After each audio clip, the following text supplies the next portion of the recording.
I'm Sugra Fatima. I'm a physiotherapist working in Dubai since 2013.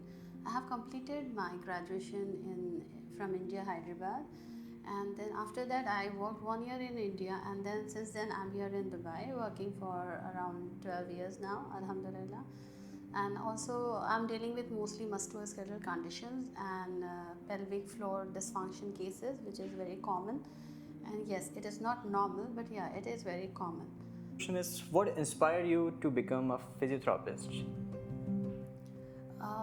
My inspiration to become a physiotherapist by my interest in human body and my desire to help people regain their independence and improve the quality of life. And how has your personal journey shaped the profession you are today? My personal journey shaped me to become more compassionate and patient-centered physiotherapist. And I have learned the importance of listening, empathy, and individualized care. Today, I strive myself to combine the evidence-based practice with genuine care to ensure that every patient receives good support, endurance. And how has your personal journey shaped the profession you are today? My personal journey has shaped me into a more compassionate and patient-centered professional. I have learned the importance of listening, empathy, and individualized care. Today, I strive to combine evidence-based practice with a genuine care, ensuring my patient feel supported, understood, and empowered during the journey of rehabilitation. Can you share a defining moment or challenge in your journey that truly shaped who you are as a physiotherapist? Yes, it was when I was working with a patient who had been struggling with chronic pain for long and almost had lost all the hope of recovery despite of multiple treatments in past. Progress was slow, setbacks were common. This experience has challenged me not only clinically but also emotionally, as I realized that physiotherapy is not only about exercises or techniques, it is also about communication, trust, and motivation. Through the consistent encouragement, patient education, and adaptive treatment plan according to the individual need, I saw how a small improvement can gradually rebuild the confidence in the patient and also improve the quality of life. This has made me more empathetic and patient-focused physiotherapist. What major challenges have you faced as a physiotherapist, especially in building trust and credibility with patients? Major challenges which I have faced is patient expect quick fixes. Physiotherapy is often a gradual process, and making or helping patient understand that recovery takes time, consistency, and active participation is difficult. Another challenge is overcoming fear and pain related anxiety, because many patients think that movement can worsen their condition. And yeah, at times cultural belief and misinformation also impact trust. Why do so many people live with pain believing it is normal? Patients often grow up hearing that pain is a part of aging.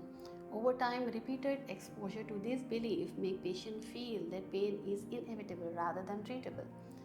Another reason can be a lack of awareness and education, fear and past experiences, and not to forget busy lifestyle. Here, this might cause patient to ignore their own discomfort, and this pain becomes something which person learn to live with until it's start interfering with your daily living activities. So, what are the most common musculoskeletal conditions you treat today? Today, since morning, I have treated neck pain, back pain, which is degenerative because of the degenerative reasons, and knee pain, which is for osteoarthritis, and I have also treated shoulder for frozen shoulder today. Why do neck, shoulder, and lower back pain keep returning even after treatment? These pains keep returning when the root cause is not fully addressed. Treatment can decrease your pain, but if a person still continues for the prolonged sitting or poor workstation setup or excessive mobile use and then repeated movements without any change, it can again stress the same tissues. So these things keep returning. The another reason is incomplete rehabilitation or weak muscle posture, muscle and joint patterns, And yeah, not to forget, stress and lifestyle is also overlooked in these conditions. So, how much does poor posture contribute to chronic musculoskeletal problems? Posture contributes significantly in musculoskeletal conditions, not just because of the posture or simply good or bad, but the real thing is how long and how often you are in a certain posture, and whether your body have the strength and mobility to tolerate it. By the perspective of a physiotherapist, improvement in musculoskeletal conditions are not just having a proper posture all the time, but also to increase the endurance and stamina of the muscles, and to have frequent movement, to increase mental and physical load will help. So, what is the biggest myth people believe about physiotherapy? About physiotherapy, I still feel there is a sector of people who believe that physiotherapy is about massage, machines, and temporary relief. In reality, physiotherapy is about understanding movements, improving functions, or restoring functions, and empowering patient. And yes, perhaps the most harmful misconception is people believe that physiotherapy have limits, but in fact the physiotherapy in many of the musculoskeletal condition helps significantly to reduce your pain, improve functions, and avoid the reoccurrence when done consistently. How important is early physiotherapy in preventing long term damage? It is extremely important as early physiotherapy addresses the pain before it becomes chronic or structural. Early intervention helps in breaking the pain cycle. It helps to restore movement, it helps to maintain the tissue health, and at the same time, when done at earliest, the root cause can be treated and help to avoid need of long-term medicines, injection, or any surgeries. And even if physiotherapy done early education by at earliest, then the patient education about posture awareness, ergonomic, and structured movement patterns, then it can help for the lifelong. Can physiotherapy help patient avoid surgery? Yes, for sure.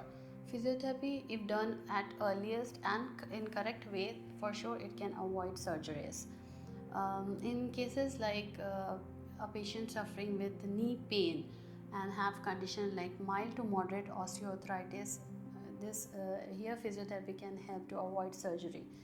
And in meniscal tear, if it is partial meniscal tear without locking and instability, yes, it can help. In spinal condition like non-progressive disc herniation or sciatica, mild to moderate sciatica, or mechanical low back ache without any severe neural deficit, yes, it can help. And partial tear in shoulder conditions or impingement syndromes, all or in any of the tendinopathies. In the initial stages, yes, if we can do physiotherapy, yes, we can avoid surgeries. Is gym training helping people recover or increasing injuries due to poor techniques? Yes, gym training actually helps people, but only if done correctly. But many people have this wrong techniques and improper load progression and lack of guidance can increase the injuries rather than preventing them. What role do weak core muscles and muscle imbalances play in chronic pain? Yes, muscle imbalance and core weakness play a central role in chronic pains. Core is made up of muscles from your deep abdominal muscle, spinal stabilizer, pelvic, and diaphragm. This is considered as core. When the core is weak, it will increase stress on your lumbar spine and even on your hip. Because of this, people often develop low back pain and pelvic instability, which causes a chronic discomfort. Now comes to imbalance. Imbalance is when some muscles are very tight and overactive, whereas others are weak and inactive. So this imbalance alter the joint movement pattern, which results in uneven distribution of load to the body, and then it results again in strains and repeated injuries. What are 2-3 daily movements or habit everyone should adopt to protect their body long term?